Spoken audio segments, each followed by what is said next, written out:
Mesdames, Messieurs, bonsoir et bienvenue aux 20h de la télévision du Burkina. À la une de l'actualité ce soir, le Conseil constitutionnel s'est prononcé sur les exceptions d'inconstitutionnalité soulevées par les avocats des membres du gouvernement Tiao. Le Conseil constitutionnel juge contraire à la Constitution l'inexistence du principe du double degré de juridiction. Explication à suivre dans quelques instants. Une représentation physique du Burkina en Égypte, le projet prend forme avec la pose de la première pierre de la future ambassade située au nord de la capitale égyptienne. Roch-Marc Christian Kaboré a également échangé à bâton rompu avec une centaine de Burkinabés vivant en Égypte. Et puis, le dossier de cette édition nous conduira dans la région de la boucle du Mouroun. La région qui porte le surnom de grenier du Burkina souffre du manque d'infrastructures routières. La province des Banwa se retrouve isolée, particulièrement en cette saison d'hivernage. Voilà qui fait donc la une de cette édition. Bienvenue. Bientôt, une ambassade du Burkina en Égypte. Le ministre en charge des Affaires étrangères a procédé à la pose de la première pierre de l'édifice qui sortira de terre dans la partie nord du Caire. La diaspora n'a pas manqué de saluer cette initiative lors de sa rencontre avec le chef de l'État. Le point sur le séjour Kérot du président Kaboré avec nos envoyés spéciaux Moussa Ouedraogo et Godefroy Bazier. Environ 1 millier de Burkinabés vivent au bord du Nil et l'occasion était belle pour eux de rencontrer leur président. La délégation qui a échangé avec Roch-Marc Christian Kaboré a beaucoup appris en écoutant le chef de l'État faire le point de la situation politique, économique, sociale et judiciaire actuelle du Burkina. Je voudrais réaffirmer que la démocratie au Burkina se porte bien dans la mesure où, conformément à nos différents textes, nous avons également le chef de file de l'opposition qui également mène ses activités dans l'intérêt donc de Burkina Faso par les critiques, par les arguments qu'il peut apporter à améliorer le sort et les conditions de vie des Burkinabés. Aujourd'hui, nous avons des dossiers qui sont en cours. Tous ces dossiers sont en cours de traitement au niveau des juridictions et nous avons bon espoir que nous pourrons démarrer un certain nombre de ces dossiers avant la fin de cette année. Puisque c'était un rendez-vous du donner et du recevoir, le président du Faso a recueilli les nombreuses préoccupations de nos compatriotes, en majorité des étudiants. Reconnaissance des diplômes des étudiants arabophones, formation de ces derniers en français, construction d'un siège pour les rencontres entre Burkinabés, nomination d'arabophones comme ambassadeurs, célérité dans le traitement des documents administratifs. Bref, les préoccupations ont été nombreuses et le président Kaboré a esquissé à cette occasion plusieurs solutions. Ainsi, en rencontrant les chefs d'Al-Azhar, le chef de l'État a plaidé pour une augmentation des bourses en faveur des étudiants, mais aussi leur diversification. Lors de la rencontre avec le chef de l'État, la question de locaux pour des rencontres entre Burkinabés a été évoquée et un souci bientôt comblé avec la pose de la première pierre de l'ambassade du Burkina. La pose de la première pierre d'un immeuble au nord du Caire a été faite par le ministre des Affaires étrangères, de la coopération régionale et des Burkinabés de l'extérieur. Sur ces 8000 m², nous pensons que nous pouvons sortir à la fois la chancellerie, c'est-à-dire les bureaux et les bureaux de l'ambassade, mais également la résidence de l'ambassadeur et même la résidence des collaborateurs de l'ambassadeur. Les ressortissants burkinabés en Égypte et leurs représentations diplomatiques ont apprécié cette visite du président du Faso qui a débouché sur des actes concrets. Eux aussi ont échangé avec le président du Faso sur des questions économiques. Tenez, le président d'Afrexim Bank est l'une des personnalités avec laquelle Roch-Marc Christian Kaboré a donc échangé le point des différents entretiens qui se sont tous déroulés au Caire, toujours avec nos envoyés spéciaux Moussa Ouedraogo et Godefroy Bazier. Le Kazakhstan, ancienne République soviétique, abritera bientôt un sommet des chefs d'État de l'Organisation de la Conférence islamique OCI. Et l'ambassadeur kazakh est venu remettre au président du Faso une invitation à y participer. D'autre part, le chef de l'État burkinabé a accepté d'effectuer une visite officielle au Kazakhstan. Le chef de l'État burkinabé a également promis d'effectuer une visite officielle chez nous à temps opportun. Quelles pourraient être les pistes de coopération entre les deux pays, le Kazakhstan et le Burkina? Le Kazakhstan peut fournir du blé, du gaz et du pétrole au Burkina Faso. Ok, Roch Christian Kaboré a eu des discussions avec une délégation d'Afrexim Bank, la banque africaine d'import-export.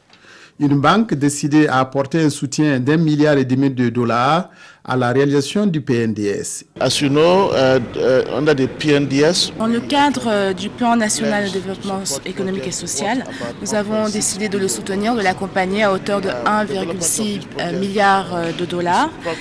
Les projets, en tout cas les secteurs que nous avons décidé de soutenir, il s'agit du coton, également la construction de parcs industriels, de zones économiques spéciales et d'autres projets, notamment des parcs logistiques qui sont très importants dans le cadre de notre stratégie de commerce intra-africain.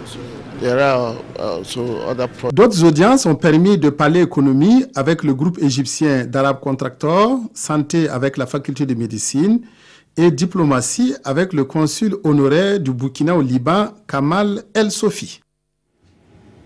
On en vient à cet autre titre de l'actualité ce soir. Le Conseil constitutionnel a rendu sa décision sur les exceptions d'inconstitutionnalité soulevées par les avocats de la défense contre la Haute Cour de justice. L'une des 4 exceptions d'inconstitutionnalité a été agréée par le Conseil constitutionnel. Les 3 autres ont été soit rejetées, soit jugées irrecevables ou mal fondées. Le Conseil estime que les articles 21 et 33 de loi qui créent la Haute Cour de justice sont contraires à la Constitution. C'est donc un nouveau rebondissement dans ce procès dont la dernière audience a eu lieu le 15 mai dernier. La question donc qui se pose, quelle suite à donner pour le procès? Nous sommes avec M. Djibrina Ouedraogo, constitutionnaliste, enseignant-chercheur à l'université Ouaga 1. Bonsoir M. Ouedraogo. Bonsoir madame, merci beaucoup. Alors quel est l'impact de cette décision du Conseil constitutionnel donc, qui juge contraire à la Constitution l'inexistence du principe du double degré de juridiction? Alors merci bien de me donner l'occasion de me prononcer sur cette question d'actualité. Alors l'impact de la décision du Conseil constitutionnel peut être analysé à un double point de vue. Je dirais d'abord d'une façon générale, mais certainement pour ce qui intéresse les téléspectateurs, de façon particulière par rapport donc au procès en cours relativement donc, au jugement donc, du gouvernement Tiaou. Alors, la décision du Conseil constitutionnel, je dirais que sa solution était plus ou moins attendue puisque quand on regarde la décision qu'elle a rendue l'année dernière, en septembre 2016, elle avait donc déjà dessiné les signaux en nous disant que le double degré de juridiction constituait donc un principe fondamental de procédure. Donc, on s'attendait plus ou moins à ce que le Conseil nous dise que les articles 21 et 33 sont bien entendu contraires donc au principe du double degré de juridiction. Par contre, là où la décision du Conseil constitutionnel, je dirais, insatisfaisante, c'est parce qu'elle ne donne pas une suite par rapport donc à l'instance en cours. Oui, et justement, quelle suite on peut donner? Donc, n'oublions pas que là, justement, comme vous le dites, la requête a été donc posée aussi par la Haute Cour de justice. Et donc, le Conseil constitutionnel, dans sa solution, ne dit pas à la Haute Cour de justice qu'est-ce que vous devez faire comme suite. Donc, la Haute Cour, finalement, se retrouve dans un embarras puisqu'elle ne sait plus dans quelle formation elle statue. Est-ce qu'elle statue en premier dernier ressort comme c'était le cas donc dans les dispositions qui viennent d'être invalidées, ou est-ce qu'elle statue en premier ressort, quitte à ce qu'on nous trouve une juridiction supérieure? Est-ce que la Haute Cour elle-même, elle est encore valide? La Haute Cour est encore valide puisque le Conseil constitutionnel, il rejette l'argumentation selon laquelle la formation de la Haute Cour est contraire, donc n'est-ce pas, n'est pas contraire au principe de la séparation des pouvoirs. Donc, ce qui aurait été peut-être plus indiqué que le Conseil constitutionnel nous dise pour la circonstance qu'il nous donne une solution de circonstance en nous disant par exemple, pour l'instance en cause, la Haute Cour de justice peut statuer quitte à ce que sa décision soit soumise en appel ou en cassation à la Cour de cassation qui, en tant que juridiction supérieure de l'ordre judiciaire, est aussi gardien donc des libertés individuelles. Et est-ce qu'une relecture de la loi s'impose justement? Alors, cela fait partie donc de ce que j'appelais donc les impacts à caractère général, puisque le rôle du Conseil constitutionnel justement, c'est de constater si une disposition d'une loi est ou non contraire à la Constitution. Vous parlez tout simplement si elle respecte ou non les principes qui sont définis dans la Constitution. Et le Conseil constitutionnel, son rôle, on va le dire, c'est un peu l'image qui est donnée par l'ancien président du Conseil constitutionnel français, Jean-Louis Debré. Il disait que nous, au Conseil constitutionnel, on a la gomme, mais on n'a pas le crayon. Donc le Conseil constitutionnel, dès qu'il rend sa décision, il revient à l'Assemblée nationale d'apporter donc de nouvelles dispositions qui soient conformes à la Constitution. Et là, le Conseil constitutionnel aurait pu, même s'il n'a pas le crayon, il aurait pu orienter la décision du Conseil constitutionnel parce que les constitutionnalistes savent ce qu'on appelle l'interprétation directive. Il dit à l'Assemblée nationale, vous pouvez prendre une disposition dans ce sens. Et l'Assemblée nationale, qui a normalement le crayon, prend la décision de sorte que on n'est pas encore à revenir vers le Conseil constitutionnel pour apprécier cette fois-ci encore la constitutionnalité des nouvelles dispositions. Et justement, c'est de ce point de vue que la décision reste une décision assez partielle. Je dirais que le Conseil constitutionnel n'a certainement pas achevé son office parce qu'il aurait fallu qu'il aille un peu plus loin. On peut effectivement encore revenir sur les motifs de la décision. Parce que la solution, certes, elle est importante, mais les motifs qui commandent la décision, puisqu'on dit que les motifs sont le soutien nécessaire de la décision et en constituent le fondement même. Et quand on lit les motifs de la décision, alors on reste, si ça fait, on tombe même des nues. Parce que le Conseil constitutionnel avance des arguments qui tendent à laisser croire que il a abouti à une décision un peu tirée par les cheveux. Si le temps permet, on peut revenir... Malheureusement, le temps ne nous permet pas, mais forcément, nous reviendrons plus en détail sur justement ces termes assez techniques. Nous reviendrons de façon plus éducative dans nos prochaines éditions. Mais merci à vous, M. Ouedraogo, d'avoir été sur ce plateau pour donner votre lecture en tant que constitutionnaliste sur donc, la décision du Conseil constitutionnel. Et puis, ce communiqué, avant de poursuivre, le ministre de la Communication informe qu'un car de transport en commun reliant Bobo Dioulasso à Bamako a été victime d'un accident de la circulation samedi 10 juin à Bougouni, en territoire malien. 9 commerçants burkinabés ont perdu la vie et 22 autres ont été blessés, dont 5 dans un état critique. Les blessés ont été tous admis au centre universitaire Soro Sanon de Bobo Dioulasso. Le gouvernement, tout en déplorant l'accident, est solidaire des victimes. Une mission s'est rendue ce lundi auprès des familles éplorées et des blessés. Puis le communiqué précise que des dispositions ont été prises entre les autorités maliennes et burkinabais pour situer les causes de cet accident. Et puis nous poursuivons avec cet arrêt de travail observé par les magistrats et auxiliaires de justice à partir de ce lundi, et ce pour 72 heures. Cette grève se veut un signe de solidarité avec les acteurs du palais de justice de Manga suite aux événements de la semaine dernière. Le rappel des faits et le constat sur place à Manga avec Nong Bakunda et Mounira Kéré. De Manga porte toujours les stigmates du passage de la foule. Des portes et des fenêtres arrachées, des vitres brisées, des troncs d'arbres incendiés, et ce n'est pas tout. Les faits remontent au jeudi dernier quand une foule en colère a voulu libérer un prévenu déposé suite à une plainte. Quand ils sont arrivés, d'abord même c'est notre électricité qu'ils ont coupée avant donc de commencer à saccager la guérite et nous donner un ultimatum en termes d'heures pour la libération de l'intéressé, sinon ils allaient mettre le feu au palais et ils allaient donc agresser physiquement tous ces acteurs également. Et selon le procureur du Faso, le personnel a été séquestré de 11h à 15h30 avec des menaces de toutes sortes. Tout est parti de ce kiosque Pemubé à la suite d'une altercation entre un jeune commerçant dénommé Seni Zongrana et un garde de sécurité pénitentiaire du nom de Pateneba Zongo. Le jeune est venu. Il a devancé les autres, mais il disait qu'il ne connaissait pas écrire. Il y a un jeune qui était là, il a contourné pour demander aux jeunes de l'écrire pour lui. De là-bas, le GSP lui a dit non, que de revenir s'allier comme les autres. Par la suite, ils se sont commencé à s'insulter. Une plainte a donc été déposée par le GSP contre le jeune commerçant, mais selon le procureur du Faso, celui-ci a refusé de répondre à sa convocation. J'ai essayé donc de convoquer l'intéressé, voilà, juste pour un traitement à parquet, voilà, à l'amiable, pour lui donner quelques conseils pour que voilà, ça ne se reproduise plus. Mais l'intéressé a refusé donc de répondre à la convocation. Venu témoigner sa solidarité envers les agents du palais de justice de Manga, Le ministre de la Justice condamne l'agression. Quel que soit le reproche qu'on a envers la justice, rien ne peut justifier ce qui s'est passé ici à Manga. Et je voudrais appeler les populations à se ressaisir, parce que si on veut vivre dans un état de droit, il y a des voies de recours contre les décisions de justice. Et ce qui s'est passé ici, dont vous voyez les conséquences, je le redis, je condamne cela avec la dernière énergie. Les magistrats, les greffiers, la garde de sécurité pénitentiaire observent depuis ce lundi un arrêt de travail de 72 heures. Le ministre René Bagoro les invite à reprendre le travail, car selon lui, les coupables seront retrouvés et punis conformément à la loi. Et ce 12 juin marque la journée mondiale de lutte contre le travail des enfants. Le phénomène a la peau dure, malgré les efforts consentis. Au Burkina, la protection des enfants en situation de conflit et de catastrophe ont retenu l'attention des acteurs réunis à Ouagadougou. Précision, Paul David Bambara et Nathalie Sawadogo. Dans les conflits et les catastrophes, protégeons les enfants du travail des enfants. C'est sous ce thème que les acteurs de protection des enfants réunis à Ouagadougou mènent la réflexion pour éloigner les enfants des pires formes de travail.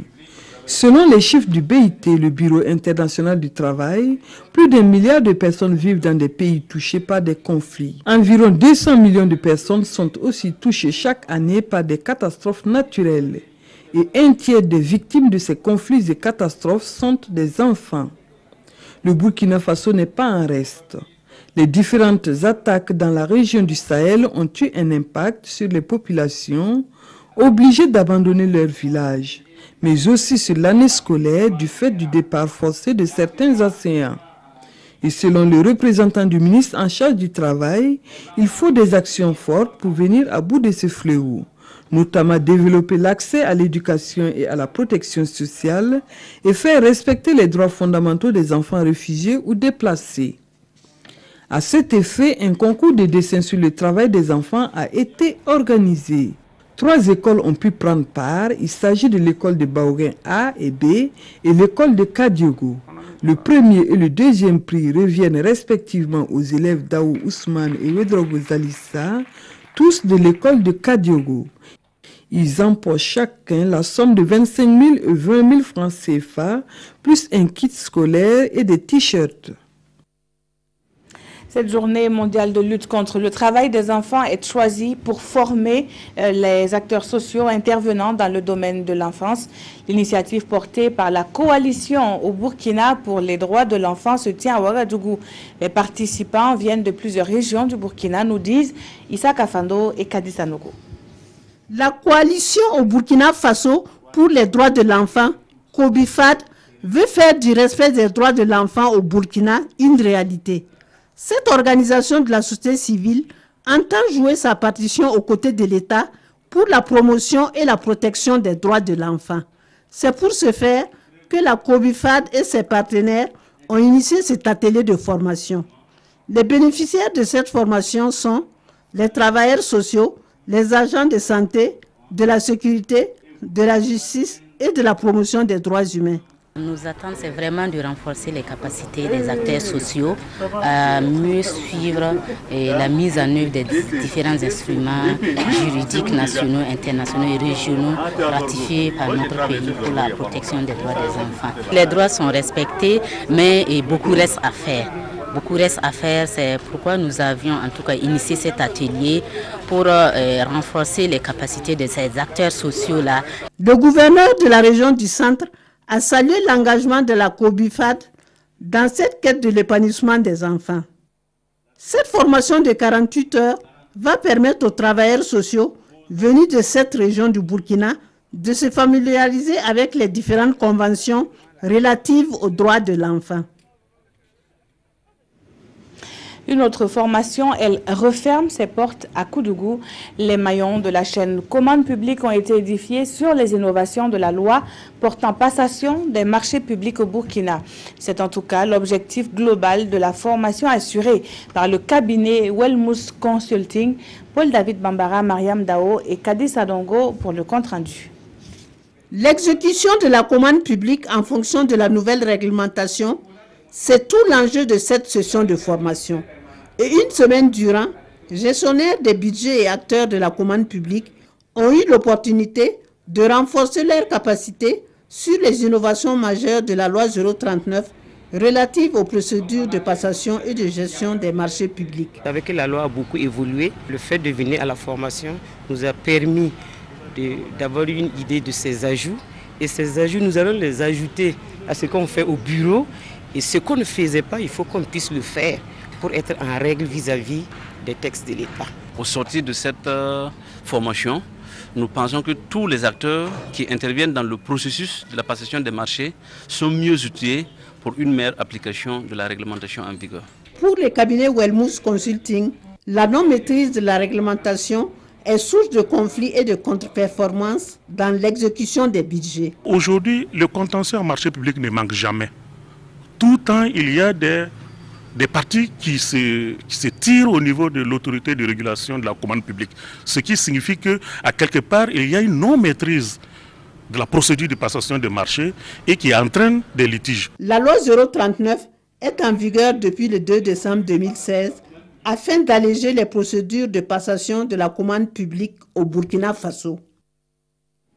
Le dynamisme de l'entrepreneuriat burkinabé reconnu à plus de 5500 km. À Paris, le PDG du groupe Planor Afrique est l'un des lauréats des trophées GIFA d'or. C'était au cours de la soirée de clôture du 4e Forum économique international pour l'entrepreneuriat et les financements. Le point avec nos envoyés spéciaux à Paris, Jean-Eudes Bayala et Abdelaziz Yagibou. Alors que certains discutent avec, d'autres se congratulent pour la bonne conduite des travaux du 4e Forum économique international pour le développement de l'entrepreneuriat et les financements. C'est dans cette ambiance de gaieté que les hommes d'exception de l'année, ciblés par le groupement international des femmes actives GIFA, ont été distingués. 12 GIFA d'or au total ont été décernés à des acteurs de différentes nationalités et de divers domaines d'activité. Un choix qui s'appuie sur la qualité, la portée économique, sociale et citoyenne de leurs œuvres. Et du haut de ce podium des lauréats des GIFA d'or 2017, le talent entrepreneurial du Burkina a scintillé de 1000 étoiles, avec l'attribution du GIFA d'or de l'entrepreneuriat panafricain de l'année au président directeur général du groupe Planor Afrique. On clôt cette semaine avec la remise des GIFA d'or pour encourager, pour montrer à la jeune génération que c'est possible de gagner en travaillant. Nous avons honoré M. Compaoré parce que lui, il aide les jeunes, il aide les femmes à s'en sortir. Dans la vie, c'est le travail seulement qui paye.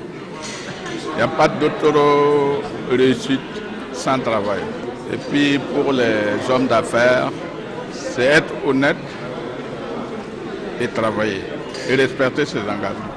Satisfait de la délégation et des représentants de la diplomatie burkinabé à Paris, pour lesquels ce couronnement témoigne du dynamisme de l'entrepreneuriat burkinabé. Un entrepreneuriat qui repousse les barrières de l'impossible et s'impose sur la scène internationale. Satisfaction de voir une personnalité du monde des affaires du Burkina Faso distinguée pour ses œuvres qui sont reconnues à travers le continent africain et qui porte également haut le flambeau du Burkina Faso. Dans l'actualité également ce soir, l'enclavement d'une zone porteuse de l'économie nationale. Nous sommes dans la province des Banwa, région de la boucle du Mouhoun.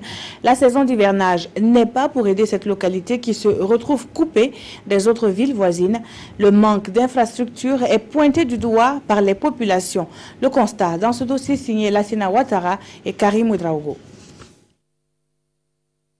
La province des Banwa, à l'instar des autres localités de la région de la boucle du Mouhoun, est enclavée. Le tronçon de Dougou-Solenzo-Bobo ou Nouna-Solenzo est impraticable même en saison sèche. Rallier ces localités relève d'un parcours du combattant. Et la saison pluvieuse vient augmenter le calvaire des populations. Et en toute honnêteté, à une certaine période de la saison hivernale, en tout cas notre commune est inaccessible. C'est la première difficulté sérieuse. Alors c'est pour dire que la difficulté de la commune de Tansila s'étend sur la province. Voilà. S'il n'y a pas de route à Tansila, il n'y a pas de route à Solenzo, il n'y en a pas à Sanaba, il n'y en a pas à Balavé. En tout cas, c'est pour dire que la province des Banwa est sérieusement coupée. Pourtant, la province des Banwa est une zone à forte production agricole, entre autres par excellence. Elle occupe le 3e rang en production céréalière, le deuxième en production du coton et sésame, puis le premier rang en production d'amandes de qualité dans la région. Et cette situation rend ainsi difficile le transport et les transactions commerciales. C'est une zone à fort potentiel de production que nous arrivons à accompagner à travers la SONAGES, à travers le programme alimentaire mondial bien sûr, et récemment à travers la CEDEAO qui est en train de mettre en place une réserve de sécurité alimentaire dans notre sous-région. C'est vrai que des difficultés en termes d'accès se posent, c'est fastidieux, c'est souffrant, c'est même pénible. L'État a promis des solutions à cette problématique de route dans cette localité. Et la population espère que cette fois-ci sera la bonne. Tout récemment, à la journée du paysan, on nous a confirmé qu'il y a déjà une entreprise qui a été retenue pour refaire nos routes. Ça déjà, ça peut nous soulager. Alors, j'ai vu un entrepreneur la dernière fois, il dit que lui, il est là pour faire les ponts. Alors, si cela est une réalité, c'est vrai que c'est la saison hivernale, mais bon, ils vont le faire avec beaucoup de difficultés. Mais si cela est fait, ça va nous soulager un temps soit peu. Malgré son enclavement, la province de Bawa joue un grand rôle dans l'économie nationale. En effet, elle abrite des marchés céréaliers tels que Solenzo, Kouka, Tansila, Sanaba, Yasso et Bena.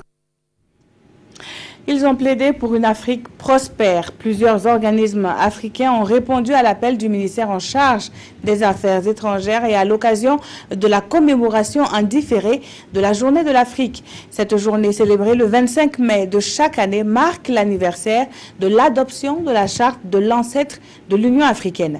Daouda Ouattara, Oumar Zombré, reportage. La Journée de l'Afrique célébrée au Burkina Faso. Chaque 25 mai, fils et filles du continent noir commémorent la charte de l'Organisation de l'Unité africaine adoptée en 1963. La présente commémoration marque le 54e anniversaire du genre.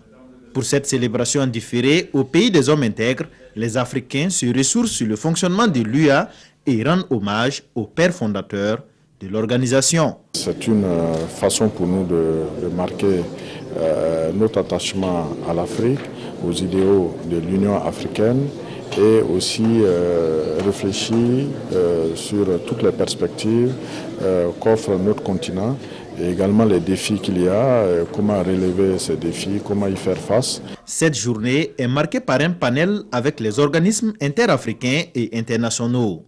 Un panel pendant lequel les panélistes abordent des questions de développement du continent.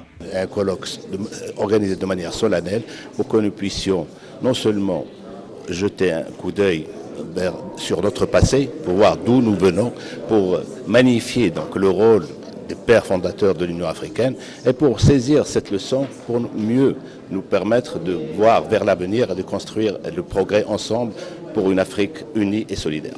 Les Africains, à travers la célébration de cette journée de l'Afrique, projettent marquer d'une pierre blanche la date du 25 mai dans tous les esprits, afin qu'elle soit un événement d'envergure mondiale.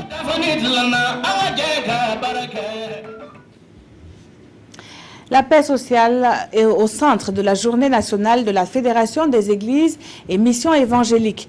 Une journée instituée pour promouvoir l'unité de l'église. Isaka Oudraogo et Aruna Marie nous livrent ici les points forts de cette journée. La Fédération des églises et missions évangéliques de Burkina, à la recherche de l'unité et de la consolidation de la paix sociale. Les différentes communautés évangéliques de la FEME se sont rencontrées pour mutualiser leurs efforts en vue de propager la mission intégrale de l'Évangile. Pour le président de la FEME, le rôle de l'Église est aussi de promouvoir la paix sociale. La parole de Dieu, comme nous venons de l'entendre, a dit que si tu n'aimes pas ton prochain que tu vois, on va prétendre aimer Dieu que tu ne vois pas. Et si nous voyons que l'amour diminue, il faut de temps en temps aussi les appeler pour quand même que ce sentiment, cette parole, cette vérité-là soit encore mise à jour. Le ministre de l'Agriculture, lui, est venu témoigner le soutien du gouvernement aux communautés évangéliques dans cette quête de cohésion sociale. Que l'Église puisse accepter, prendre une journée entière ou des journées pour enseigner, pour montrer qu'elle œuvre dans le sens de faire en sorte qu'il y ait un pays de paix, un pays où il y ait la justice, un pays où les hommes et les femmes se mettent ensemble pour œuvrer pour le développement intégral. Et c'est une très bonne chose. À l'occasion, enfants et adultes et les différentes structures de développement de la FEME ont défilé pour traduire l'unité, la solidarité et l'engagement de la fédération. L'Église et les fidèles dans l'application de l'évangile holistique est le thème qui sera développé au cours de cette journée nationale. Le réseau Dignité est un regroupement d'organisations de la société civile qui prône un dialogue social au Burkina. Face aux professionnels des médias, le réseau annonce les couleurs de ses activités. Précision Moussa Ouedraogo et Aruna Mari. Le réseau Dignité s'insère désormais dans la faune des organisations de la société civile au Burkina Faso. Ce nouveau-né des réseaux d'OSC regroupe plus de 500 structures reparties sur l'ensemble du territoire, selon ses premiers responsables. Au dit de ses leaders, ce regroupement entend travailler à assainir le milieu des OSC et mener des actions citoyennes. Nous avons choisi, après moult réflexions, de nous structurer en caucus dénommé Réseau Dignité pour mieux interagir à travers l'organisation d'activités communes, le renforcement des capacités au profit de nos membres, le partage d'expériences interactives, la défense de l'intérêt général et la préservation des acquis démocratiques, de la bonne gouvernance et de l'édification d'un État de droit. La rencontre de ce jour marque le lancement des activités du réseau. Devant ses militants et sympathisants, la nouvelle structure s'est engagée à promouvoir la démocratie, la paix sociale et le développement du Burkina Faso. Nous interpellons les autorités à prendre davantage de mesures contre tout acte d'incivisme, à promouvoir le dialogue social afin de satisfaire les aspirations profondes. Michel Rabo et ses camarades ont également exhorté les autorités à trouver des réponses pour lancer des activités des entreprises sinistrées. Ils souhaitent que des actions diligentes soient entreprises pour la réconciliation nationale et la manifestation de la vérité sur le dossier de fin octobre 2014 et le putsch manqué du 15 septembre 2015. Et puis les journaux de ce lundi sont tous revenus sur la tenue de la Nuit des Galians. Les parutions ont dressé un portrait du grand gagnant de cette 20e édition des trophées qui récompense le travail des professionnels des médias. Abdoul Rasmane Zongo signe la revue de presse. C'est lui, Mathias Drabo, la coqueluche, la vedette, la star des médias de ce lundi 12 juin, et les quotidiens s'enregistrent à travers divers titres. Jugez-en vous-même. Il décroche ainsi la palme d'or, plutôt la palme de l'excellence, pardon, le super gagnant, sinon le super prix ou tout court le meilleur prix, à ce jubilé de porcelaine, de la nuit du communicateur, dorénavant appelée Nuit des Galians, innovation oblige. Mathias Drabo remporte le meilleur prix, se délecte les éditions Le Pays. Mathias Drabo de la TNB, la précision vaut son pesant d'or, remporte la cagnotte, renchérie aujourd'hui au Faso. Ces images qui ont parlé pour Mathias Drabo complètent l'observateur. Ce sont des images portant sur l'alphabétisation de vieilles femmes à l'école et qui ont coûté au finish 6 millions de francs CFA, indique l'Obs. Cette cagnotte, détaille notre confrère d'aujourd'hui au Faso, est subdivisée en super gagnants d'une valeur de 3 millions de nos francs, y compris un terrain à Ouaga 2000 d'une valeur de 9 millions de nos francs, et auquel s'ajoute une fière chandelle présidentielle, oui, une enveloppe de 2 millions de francs CFA du président du Faso, sans compter le prix de 2 millions de francs CFA en palmarès officiel. Joie et remerciements sont donc forcément les sentiments du grand lauréat en 5 participations. Il dédie le prix à toute l'équipe de tournage. Tout comme les étalons du Burkina Faso, sportivement parlant, dédient leur victoire au peuple burkinabé, rapporte le journal Le Quotidien. Ils confirment ainsi leur statut de favori en battant l'Angola 3-1 en éliminatoire de la CAN 2019. Merci d'avoir suivi ce journal. Très bonne suite de programmes sur la télévision du Burkina.